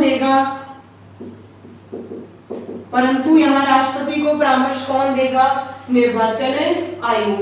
क्योंकि जो व्यक्ति निर्वाचित हुआ उस वक्त उसके डॉक्यूमेंट्स वगैरह या जो भी योग्यता की जांच करनी थी या जो भी डॉक्यूमेंट है वो निर्वाचन आयोग के पास होते हैं। ठीक है, तो ये उसकी जिम्मेदारी बनती है कि वो योग्य उम्मीदवार को ही अप्लाई करने दे। अब अगर कोई व्यक्ति आगे चलकर पता चलता है कि अयोग्य है तो सबसे पहले इससे क्लेरिफाई होता है, ये परामर्श देता है, इसकी परामर्श पर राष्ट्रपति सदस्य को अयोग्य घोषित करता है। अब यहाँ एक छोटा सा पॉइंट आप लोगों को नोट करके ध्यान रखना है और वो क्या है? दल बदल। ध्यान क्या रखना है? दल बदल के आधार पर अगर मैं लोकसभा की बात करती हूँ तो लोकसभा अध्यक्ष द्वारा अयोग्य घोषित किया जाएगा, और अगर मैं राज्यसभा की बात करती हूँ तो राज्यसभा के सभापति द्वारा अयोग्य घोषित किया जाएगा। ध्यान क्या रखना है? दल बदल के आधार पर पीठासीन अधिकारी जो है, पीठासीन जो व्यक्ति है वह, या पीठासीन, थोड़ा कंफ्यूज रहोगे इस बात को लेकर, आप अध्यक्ष ध्यान रख लो। दल बदल के आधार पर लोकसभा अध्यक्ष जो सदन का अध्यक्ष होता है उसके द्वारा लोगों को अयोग्य घोषित किया जाएगा। यहाँ अयोग्यताओं को दो हिस्सों में बांटा है। सामान्य योग्यता जैसे भारत का नागरिक नहीं होना, 25 वर्ष से या 30 वर्ष से आयु कम होना, ठीक है, किसी लाभ के पद पर होना, ये अयोग्यताएं हैं, वो सामान्य है। पर अगर कोई व्यक्ति दल बदल के आधार पर अगर किसी को निकालना हो, अयोग्य घोषित करना हो, तो दल बदल के आधार पर सदन के अध्यक्ष द्वारा अयोग्य घोषित किया जाएगा। बिल्कुल नेहा, प्रोटेम स्पीकर को जो शपथ है वो राष्ट्रपति दिलाता है। हाँ दीपक, लोकसभा के महासचिव की नियुक्ति प्रधानमंत्री करता है। अब नहीं है मुख्यतः ये पद। आगे देखते हैं, चलो अनुच्छेद 103 क्लियर। अब आगे पढ़ते हैं अपन। अगला अनुच्छेद समझो, अनुच्छेद 108। अगला अनुच्छेद क्या है? अनुच्छेद 108। ये क्या कहता है? हाँ बिल्कुल, जैसे कि आप सब अभी कुछ समय पहले चर्चा भी कर रहे थे, 108 किसकी बात करता है? संयुक्त बैठक की। ठीक है, अब यहां समझो क्या कह रहा है। राष्ट्रपति द्वारा निम्न परिस्थितियों में, राष्ट्रपति द्वारा निम्न परिस्थितियों में संयुक्त बैठक बुलाई जाती है। संयुक्त बैठक बुलाई जाती है। अब दिमाग में यहां कॉन्सेप्ट क्लियर करो। अनुच्छेद 108 केवल इतना ही कह रहा है कि राष्ट्रपति निम्नलिखित जो भी परिस्थितियां मैं बताऊंगी उन परिस्थितियों में संयुक्त बैठक बुलाता है। परिस्थितियां क्या है? लोकसभा का गठन हो, नई लोकसभा बनी हो, लोकसभा का गठन हो तब संयुक्त बैठक। दूसरा अपन यहां क्या देखते हैं? बजट सत्र के आरंभ में, जब बजट सत्र शुरू होता है तो उसके स्टार्टिंग में बुला सकते हैं। और तीसरा जो सबसे इंपॉर्टेंट है, जो आपको मुख्यतः ध्यान रखना है, वो क्या है? साधारण विधेयक पर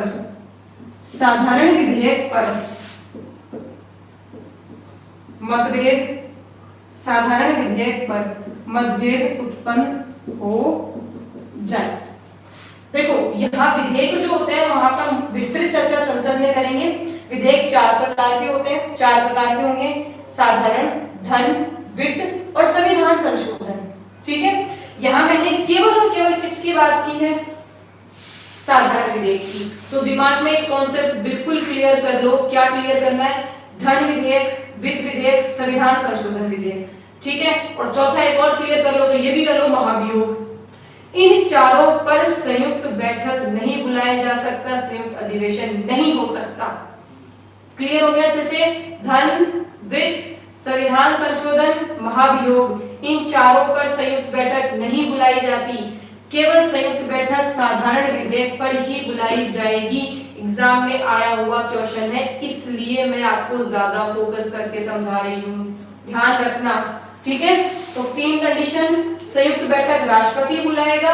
ठीक है, संयुक्त बैठक की घोषणा राष्ट्रपति करता है। लोकसभा का गठन होगा तब संयुक्त बैठक बुलाई जा सकती है। बजट सत्र आरंभ हो तब संयुक्त बैठक बुलाई जा सकती है। साधारण विधेयक पर मतभेद उत्पन्न हो जाए तो संयुक्त बैठक बुलाई जा सकती है। विकास, मुझे रिपीट क्या करना है जरा वो बताना एक बार। विकास, आप क्या पूछना चाह रहे हैं? रिपीट कौन सा टॉपिक, कौन सा पॉइंट, कौन सा अनुच्छेद करना है?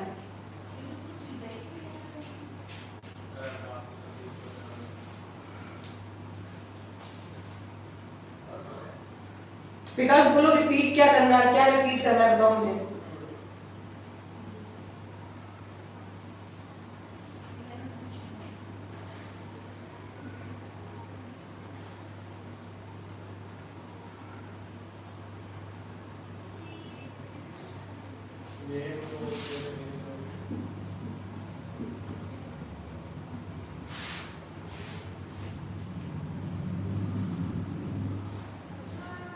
कुलदीप,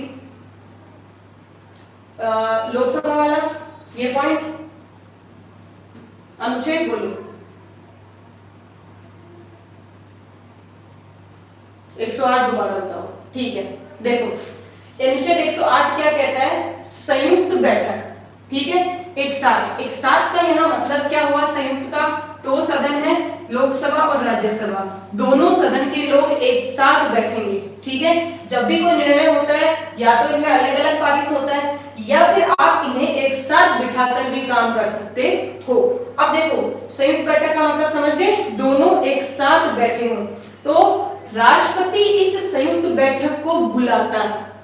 ठीक है, यूं समझ लो कि घर में जैसे कि एक कमरे में छोटा भाई, एक कमरे में बहन है, एक कमरे में मौसी का लड़का है, एक कमरे में चाचा का लड़का है। अब दादाजी के आदेश जारी हो गए कि सब एक साथ आ जाओ। दादाजी ने एक संयुक्त बैठक बुला ली, सबको बुला लिया। तो वो क्या होगी, संयुक्त बैठक। तो यहाँ राष्ट्रपति ने क्या किया, सबको बुला लिया। यहाँ सब कौन है, लोकसभा और राज्यसभा। तो राष्ट्रपति द्वारा संयुक्त बैठक बुलाई जाती है और तब बुलाई जाएगी जब लोकसभा, एक तो कब, जब लोकसभा के नए नए चुनाव होते हैं तब लोकसभा का गठन होता है ना, तब एक साथ बैठेंगे। आम चुनाव होकर सबसे पहली जो बैठक होती है उसमें संयुक्त बुला सकते हैं, लोकसभा राज्यसभा एक साथ आ जाए। या फिर जो बजट सत्र का जो शुरुआत होती है ना, उस बजट सत्र की शुरुआत में एक साथ आ जाते हैं।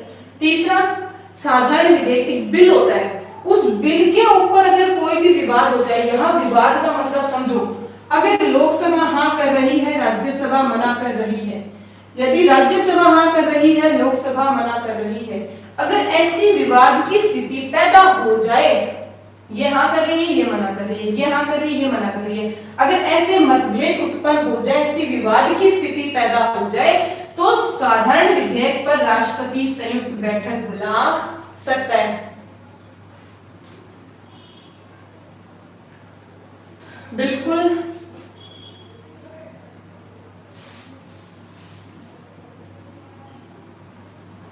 कुलदीप, हाँ कुलदीप ये पूछ रहे हैं मैम इनकी अध्यक्षता कौन करता है।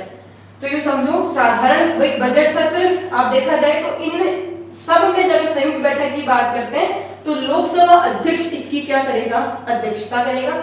मैंने आपको यहाँ इसलिए नहीं बताया क्योंकि लोकसभा अध्यक्ष अध्यक्षता करेगा, ये अनुच्छेद 118 में है, 108 में नहीं है। 108 में केवल इतना लिखा है कि राष्ट्रपति द्वारा संयुक्त बैठक बुलाई जाएगी, उस संयुक्त बैठक की अध्यक्षता लोकसभा अध्यक्ष करता है। यह बात अनुच्छेद 118 में है, ध्यान रखना।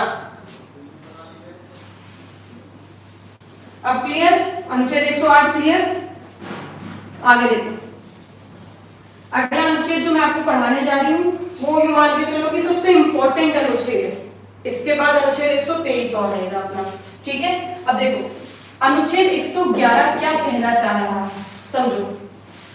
आप इससे पहले एक पॉइंट अपन यहाँ गौर कर लेते हैं कि कोई भी विधेयक लोकसभा में पारित हो, यहाँ टिक करने का मतलब है कोई भी बिल लोकसभा में पारित हुआ, वह बिल राज्यसभा में पारित हुआ और लोकसभा राज्यसभा में पारित होने के बाद राष्ट्रपति की विधेयक संबंधी शक्तियां कहां मिलेंगी, 111 में। यहां समझने वाली बात है, वो ध्यान से सुनो। यह अनुच्छेद 111 कहता है कि उस बिल पर साइन कर दे, ध्यान से सुनना, यदि राष्ट्रपति उस बिल पर साइन कर दे तो वह विधेयक या वह बिल क्या बन जाता है, कानून बन जाता है। आया समझ में पॉइंट। लोकसभा राज्यसभा में पारित विधेयक राष्ट्रपति के साइन से कानून बन जाएगा, उसके हस्ताक्षर से कानून बन जाएगा। अब यहाँ पॉइंट टू बी नोटेड क्या है, यहाँ अनुच्छेद 111 कह रहा है कि राष्ट्रपति साइन करे तो कानून बने, न करे तो क्या। और इसके साथ कुछ अन्य व्यवस्थाएं हैं, वो ध्यान से सुनो।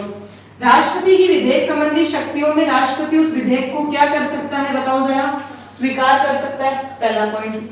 दूसरा, उस विधेयक को अस्वीकार कर सकता है, ठीक है। तीसरा पॉइंट, उस विधेयक को पुनर्विचार के लिए लौटा सकता है। तीन व्यवस्थाएं यहाँ मुख्य रूप में है कि राष्ट्रपति की विधेयक संबंधी शक्तियों में या तो उस विधेयक पर राष्ट्रपति स्वीकृति दे दे, या राष्ट्रपति उस विधेयक को अस्वीकार कर दे, या फिर राष्ट्रपति उस विधेयक को पुनर्विचार के लिए लौटा दे। तीन परिस्थितियां। अब देखो वीटो पावर में बिल्कुल समझाने जा रही हूँ, निश्चिंत रहो, सारी चीजें डिटेल में समझाऊंगी, ठीक है। अब यहाँ एक पॉइंट आप समझना होगा आपको, क्या है, मैं एक चार्ट बनाती हूँ, वही समझाऊंगी आपको। साधारण विधेयक, धन विधेयक, और ये है आपका संविधान संशोधन विधेयक। अब इसको समझो, ये विधेयक होते हैं, इस पर स्वीकार करेगा, थोड़ा सा ऊपर लिख देती हूँ, या तो राष्ट्रपति उसे स्वीकार करेगा, या उसे अस्वीकार करेगा, या उस पर पुनर्विचार करेगा। समझना यहाँ क्या है, ध्यान रखो, साधारण विधेयक जो होता है, क्या राष्ट्रपति इसे स्वीकार कर सकता है? बिल्कुल कर सकता है। क्या राष्ट्रपति इसे अस्वीकार कर सकता है? बिल्कुल कर सकता है। क्या राष्ट्रपति उसे पुनर्विचार के लिए लौटा सकता है? बिल्कुल लौटा सकता है। तो यहाँ कंडीशन सही है। जो हायर लेवल के बच्चा है, जो आरएस का बच्चा है, जो फर्स्ट ग्रेड का बच्चा है, जो रिट का बच्चा है, पटवार का बच्चा है, वो ध्यान रखे ये चीजें आ सकती हैं कि साधारण विधेयक को स्वीकार राष्ट्रपति करेगा, अस्वीकार कर सकता है, पुनर्विचार के लिए बिल्कुल लौटा सकता है। ठीक है, अब देखो, धन विधेयक को स्वीकार कर सकता है, विधेयक को अस्वीकार, धन विधेयक को बिल्कुल मना कर सकता है, अस्वीकार कर सकता है, पर धन विधेयक को पुनर्विचार के लिए लौटा नहीं सकता। कई बार एग्जाम में क्वेश्चन आते हैं, हमेशा ध्यान रखो इस चीज का। ठीक है, कि निम्नलिखित विधेयकों में से कौन सा विधेयक पुनर्विचार के लिए लौटाया जाता है, नहीं लौटाया जाता, ये ध्यान रखना है आपको। धन विधेयक स्वीकार कर सकता है राष्ट्रपति, हाँ कर दे, चाहे तो मर्जी हो मना कर दे, परंतु पुनर्विचार के लिए कभी भी नहीं लौटा सकते। क्यों नहीं लौटा सकते, बच्चों का सवाल होता है, समझ लो क्यों, उस पे क्यों लगाया है। क्यों? क्योंकि जब विधेयक, धन विधेयक लोकसभा में रखते हैं, उसे रखने से पहले, इधर बनाती हूं, रखने से पहले हम किससे पूछ लेते हैं? राष्ट्रपति से। यूं समझ लो कोई काम करने से पहले ही राष्ट्रपति से पूछ लिया कि देखो हम क्या करने जा रहे हैं, पहले ही पूछ लेते हैं कि हम ये करने जा रहे हैं। और अगर राष्ट्रपति हाँ कर देता है, हाँ करने के बाद में, भाई ये समझो, यहाँ लोकसभा, राज्यसभा, राष्ट्रपति, यहाँ होता क्या है, लोकसभा में आने से पहले राष्ट्रपति से पूछ लेते हैं, फिर लोकसभा में आता है, फिर राज्यसभा में आता है, फिर राष्ट्रपति के पास जाता है वापस फाइनल साइन के लिए। अब यहाँ राष्ट्रपति मना नहीं कर सकता और न ही पुनर्विचार के लिए लौटा सकता है, क्योंकि वह पहले से ही विचार इस पर कर चुका है। उसने पहले यहाँ हाँ कर दी तो वो यहाँ मना नहीं कर सकता। ठीक है, आगे देखो, संविधान संशोधन विधेयक को स्वीकार कर सकता है, संविधान संशोधन पे मना नहीं कर सकता, और न ही संविधान संशोधन विधेयक को पुनर्विचार के लिए लौटा सकता है। यहां पॉइंट नोटेड है, इसे ध्यान रखना है आपको। इसमें क्या ध्यान रखना है विशेष वो समझो। आपका संविधान संशोधन स्वीकार कर सकता है, परंतु राष्ट्रपति मना नहीं कर सकता, तथा पुनर्विचार के लिए भी उसको लौटा नहीं सकता। अब समझो कैसे, क्या हुआ क्या, संविधान संशोधन विधेयक के लिए एक 24वां संविधान संशोधन 1971 अनुच्छेद 368 दिखाई दे रहा है? ठीक है, दे रहे हैं। अनुच्छेद 368 में एक प्रावधान, एक बात जोड़ दी। क्या जोड़ी? कि राष्ट्रपति संविधान संशोधन पर हस्ताक्षर करने हेतु बाध्य है। मतलब राष्ट्रपति को संविधान संशोधन पर अपनी स्वीकृति देनी आवश्यक है, न तो वो मना कर सकता है और न ही वो पुनर्विचार के लिए लौटा सकता है। देखो, मैं ये कह सकती हूँ, इतना इजी तरीके से आपको कहीं समझाने को या कहीं समझने को नहीं मिलेगा।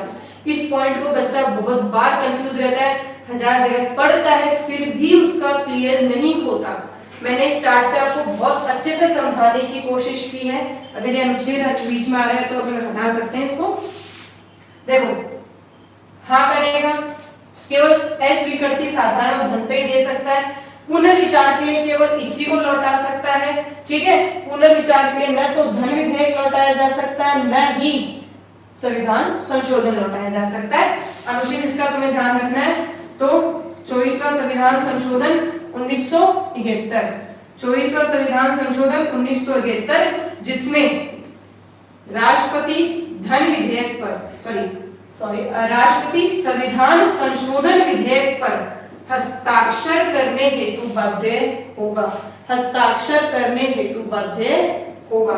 आया पॉइंट समझ में? अब आगे चलते हैं। ये आगे समझ में?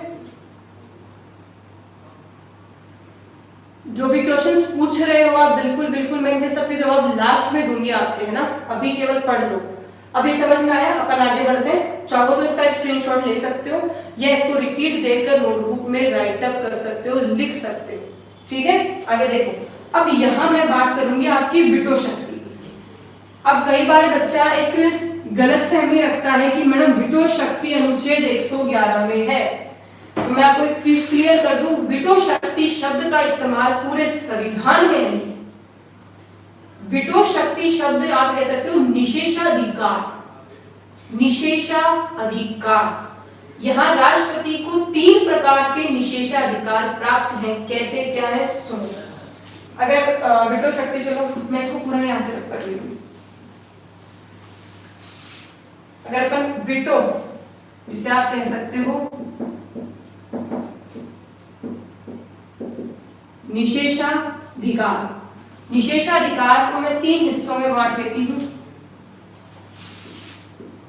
आप एक पढ़ते हो आत्यांतिक, दूसरा आप पढ़ते हो निलंबनकारी, चौथा आप पढ़ते हो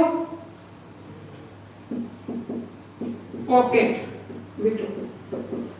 ठीक है, ये 3 प्रकार की वीटो शक्ति हमारे यहाँ के राष्ट्रपति को प्राप्त की गई, दी गई है।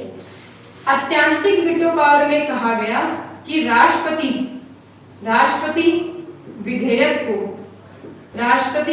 विधेयक को अस्वीकार कर सकता है। राष्ट्रपति विधेयक को अस्वीकार कर सकता है। यहाँ एक कंडीशन और है, आपको ध्यान से क्या समझना है। मान लो जिस लोकसभा ने उस विधेयक को पारित किया, हुआ क्या, एक एग्जांपल मान लो, जैसे कि अपने यहाँ मार्च 2019 में अभी लोकसभा गई और नई लोकसभा आई। हुआ क्या, एक एग्जांपल मान लो कि अब फरवरी में एक विधेयक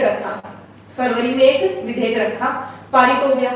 पारित होने के बाद में महीने 2 महीने राष्ट्रपति के पास पड़ा रह गया और सरकार बदल गई। अब सरकार बदल गई तो जो नई सरकार आई है उसकी परामर्श पर वह इस बिल को अस्वीकार कर सकता है। दूसरी कंडीशन क्या है, बिल को मंत्रिपरिषद की परामर्श पर भी अस्वीकार किया जा सकता है।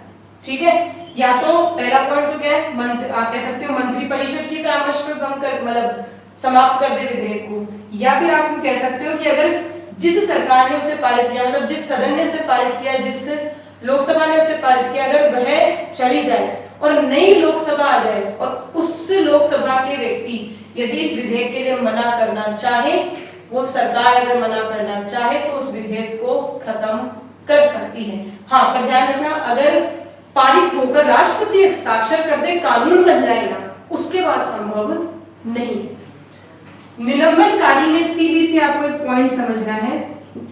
राष्ट्रपति, अभी अपन ने पढ़ा है संविधान संशोधन विधेयक को, एक तो संशोधन विधेयक है और एक धन विधेयक है।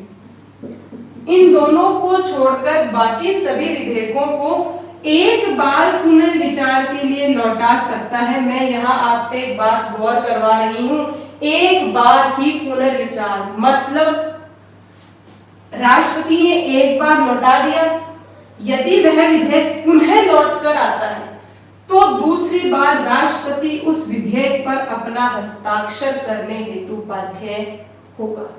यहाँ समझ में आया? एक बार लौटा दिया, दूसरी बार अगर वह लौट आया तो राष्ट्रपति हस्ताक्षर करने हेतु बाध्य होगा। अब पॉकेट वीटो को समझो। पॉकेट वीटो में सीधी सी एक बात है, देखो एक लाइन है, लोकसभा राज्यसभा में पारित विधेयक राष्ट्रपति के हस्ताक्षर से कानून बनेगा। क्या मैंने यहाँ समय लिखा? 1 महीने, 2 महीने, 3 महीने, 4 महीने, 5 महीने, समय लिखा कहीं भी कि राष्ट्रपति 1 महीने में हाँ करे, 6 महीने में हाँ करे, 5 महीने में हाँ करे, 3 महीने में हाँ करे, जाने से पहले हाँ करे? नहीं ना।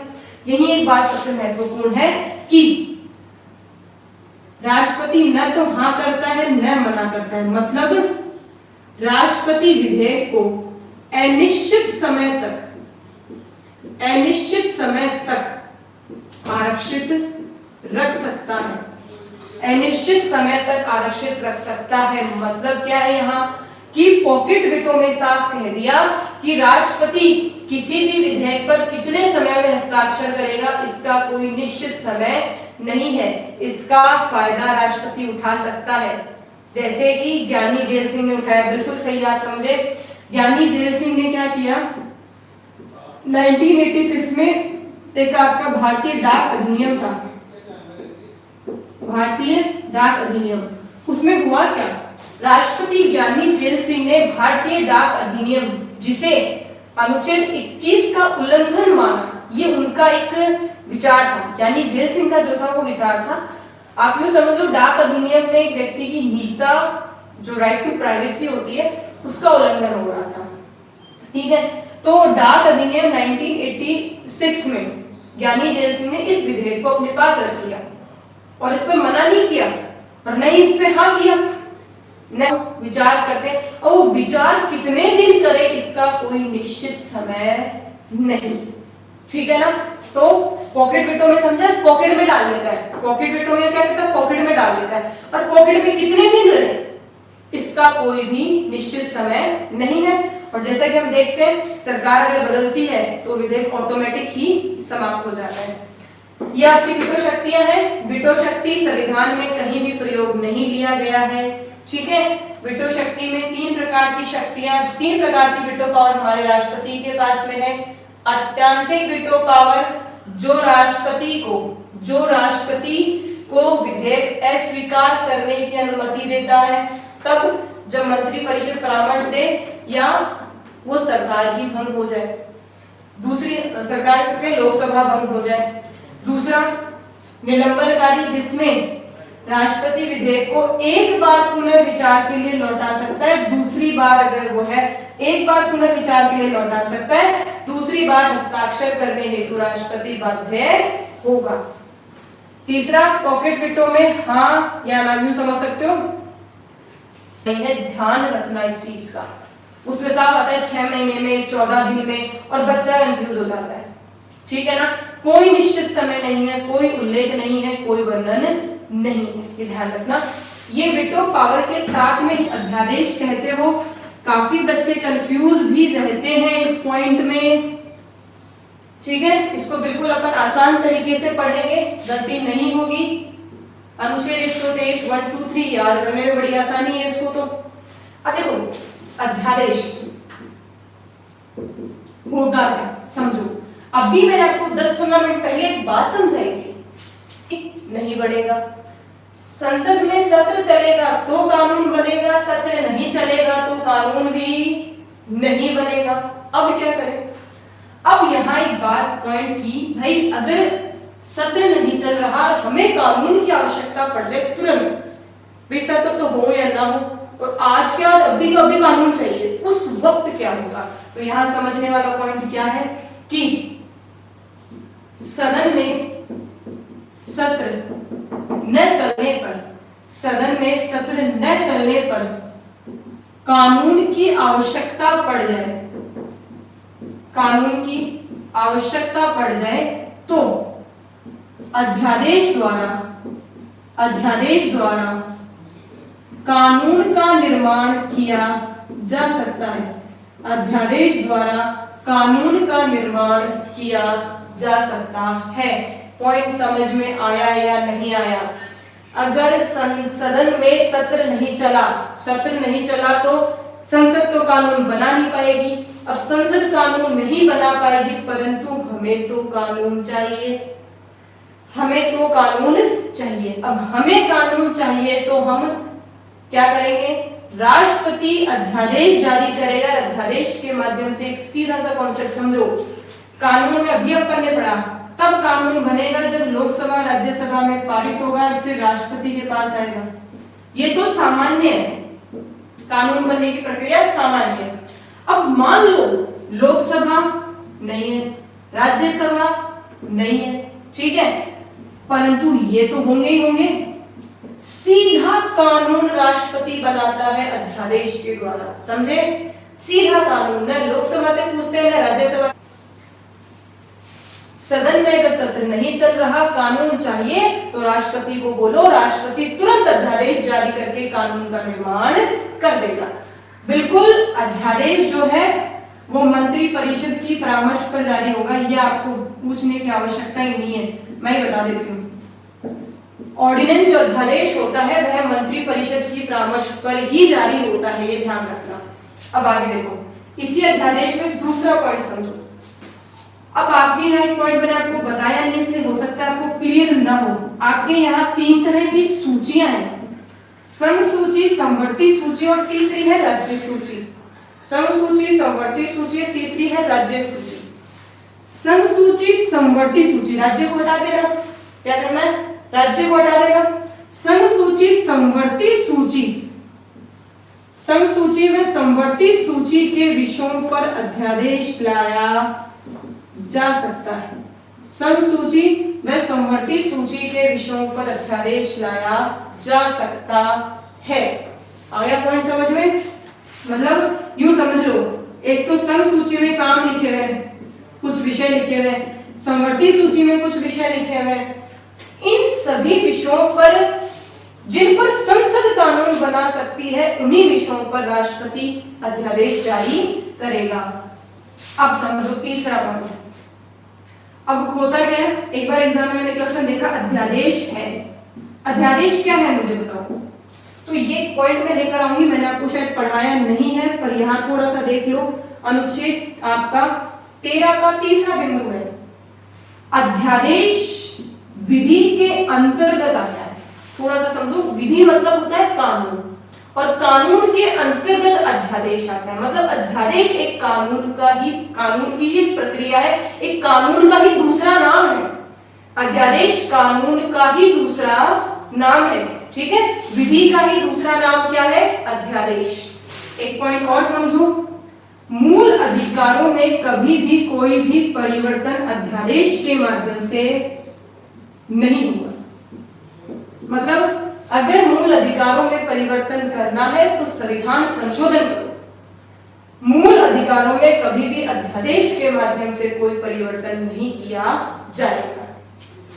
अगला अध्यादेश से संबंधित एक और पॉइंट, वो क्या है, अध्यादेश की न्यायिक समीक्षा नहीं की जा सकती। मतलब अध्यादेश की न्यायालय जांच नहीं करेगा। अध्यादेश की न्यायिक समीक्षा की जा सकती है, कोर्ट न्यायालय अध्यादेश की जांच कर सकता है, जांच कर सकता है। हाँ बिल्कुल, न्यायिक समीक्षा हो सकती है अध्यादेश की। ये समझ में, मैं सिर्फ कर दूंगी। अभी देख लो, सदन में सत्र नहीं चलेगा तब अध्यादेश के माध्यम से राष्ट्रपति कानून बनाएगा। दूसरा, परामर्श मंत्री परिषद की लेगा। अगला, संघ सूची व समवर्ती सूची के विषयों पर अध्यादेश लाया जाएगा। तीसरा, अध्यादेश विधि का ही एक दूसरा नाम है, या विधि के अंतर्गत ही अध्यादेश आता है। चौथा बिंदु, मूल अधिकारों में अध्यादेश द्वारा कोई परिवर्तन नहीं होगा। मतलब अध्यादेश लाकर आप मूल अधिकारों के साथ कोई छेड़छाड़ नहीं कर सकते।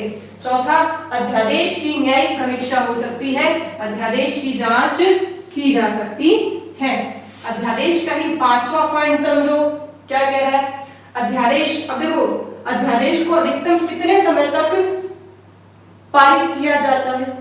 अब यहाँ बच्चा दो आंकड़ों को लेकर बहुत बार कंफ्यूज होता है, बहुत बच्चा आता है, मैडम कहीं 6 महीने पढ़ा है, कहीं 6 सप्ताह पढ़ा है, कहीं 6 महीने पढ़ा है, कहीं 6 सप्ताह पढ़ा है। ठीक है, अब 6 महीने पढ़ा, 6 सप्ताह पढ़ा, अब दोनों चीजें पढ़ी। मैं आपको क्लियर करती हूँ एग्जाम में गलती कहाँ करोगे, गलती कहाँ नहीं करनी है। एक बात समझो, जैसे ही भाई ये तो है नहीं कि राष्ट्रपति ने कानून बना दिया तो आजीवन बना रहेगा, कैसा होना संभव है क्या, मुझे बताओ। राष्ट्रपति ने बना दिया तो अध्यादेश जारी रहेगा ना, अध्यादेश तब बना लाया गया क्योंकि सत्र नहीं चल रहा था। अब भाई जब सत्र चलेगा तो अध्यादेश को सत्र में रखना पड़ेगा, और अध्यादेश को सत्र में रखेंगे तो लोकसभा राज्यसभा पारित करेगी, तभी तो आगे जारी रहेगा। अगर लोकसभा राज्यसभा ने मना कर दिया तो सत्र आगे जारी नहीं रहेगा, ये ध्यान रखो। उसे रखना पड़ेगा, उसे पारित करवाना पड़ेगा। अब देखो, 6 माह में सत्र, 6 माह में सत्र में रखना आवश्यक है। 6 माह में सत्र रखना आवश्यक होता है, ठीक है। 6 महीने में सत्र रखा जाएगा, 6 महीने में सत्र रखें, मतलब सत्र में रखेंगे 6 महीने की, क्योंकि हमने पहले पढ़ा था पूर्व सत्र व आगामी सत्र के मध्य 6 महीने से, पूर्व सत्र व आगामी सत्र के मध्य 6 महीने का अधिकतम अंतराल होगा। तो यहाँ क्या है भाई, सत्र जो है वो 6 महीने में एक तो हो ही जाएगा, तो 6 महीने में सत्र एक बार होगा, इसका मतलब आपके अध्यादेश को अधिकतम 6 माह में सत्र में रखना आवश्यक है। 6 माह किसका समय, सत्र में रखने का समय है। मैं कह सकती हूँ 6 महीने में कमरे के भीतर लाना जरूरी है, ठीक है, भीतर रखना। और एक बार अगर कमरे में आ गया, मतलब 6 सप्ताह अगर आपने सत्र में रख दिया, सत्र में पेश हो गया अध्यादेश, अगर सत्र में अध्यादेश पेश हो गया, सत्र में अध्यादेश पेश हो गया, तो उसे अधिकतम 6 सप्ताह में पारित करवाना आवश्यक होगा। यदि 6 सप्ताह में पारित नहीं करवा पाए, यदि 6 सप्ताह में पारित नहीं करवा पाए तो अध्यादेश खत्म हो जाएगा। यहाँ दोनों में अंतर आपको समझ में आया या नहीं आया? दोनों का अंतर समझो। 6 माह मतलब सत्र में अधिकतम, मतलब सत्र 6 महीने में एक बार तो होगा ही होगा, तो अधिकतम कितने समय में रखना आवश्यक, 6 माह में रखना आवश्यक। और रखने के बाद सत्र में रख दिया तो 6 सप्ताह में पारित करवाना आवश्यक है, 6 सप्ताह में पारित करवाना आवश्यक होता है। पॉइंट समझ में आया या नहीं आया? समझो, अध्यादेश को 6 माह में संसद में रखना आवश्यक, और अगर संसद में रख दिया तो 6 सप्ताह में पारित करवाना आवश्यक होता है। ठीक है, पारित करवाना आवश्यक होता है। आगे समझ में पॉइंट? ये आपका अध्यादेश है। ठीक है, अब आपकी जो विधायी शक्तियां हैं वो कंप्लीट है। राष्ट्रपति की जो विधायी शक्तियां हैं, जितने इंपॉर्टेंट पॉइंट्स हो सकते हैं, जो महत्वपूर्ण चीजें हैं जो मुझे टच करनी थी एग्जाम के पॉइंट ऑफ व्यू से, वो मैंने कंप्लीट टच की है।